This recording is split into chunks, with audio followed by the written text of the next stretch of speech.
Hey guys, I'm back again and I have another really simple, higher level balance exercise for you all to try at home.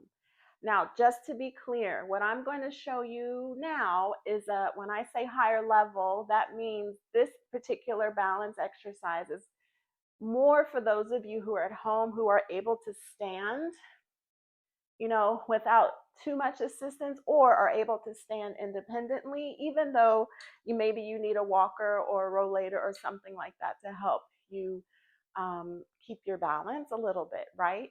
But even for those of you, maybe if you're still getting around in a wheelchair, you can stand, but you need some assistance, you can try this exercise, but I'm going to caution you to use your gait belt if you have one of those gait belts and allow a family member, or if you're still getting home health therapy, have the therapist kind of spot you as you kind of test out this exercise. Because again, it is higher level. And for that reason, I'm going to really encourage you to use caution. So for those of you who are walking with a walker, that's fine. As always, I encourage you to keep the walker in front of you. We're not going to necessarily hold on to it or rely on it during this exercise, but you always want something there just in case. Just like having something behind you is just as important. So if you were to lose your balance and start to go backwards, you could have a chair, something where you can land on that surface and not the floor, okay? So if you're not at the level where you're able to do this particular exercise, which is going to involve you standing without support for at least up to 30 seconds, right? So that's going to be how you gauge whether or not this is something that's going to be safe or realistic for you to try out at this point in your recovery process, okay? So that's number one. If you're able to stand unassisted, meaning not holding on to anything for at least 30 seconds, right? Because you can shorten this exercise if you need to, then go ahead and give it a try, but put the safeguards in place that we just talked about, okay? So beyond that, very simple. So if you're sitting, you're going to stand up from your chair or from your wheelchair or whatever surface you're sitting on. Have your walker, your rollator, or whatever else you need in front of you, just in case. If you don't have a walker, you can have just the back of a chair in front of you, just so you've got something to hold on to, okay? Once you're up, you're going to make sure that your feet are hip distance apart. You're going to bring your arms out to the side. And all you're going to do is gently shift your weight to one side. So I'm going to go this side to this side first. I'm going to gently reach to this side.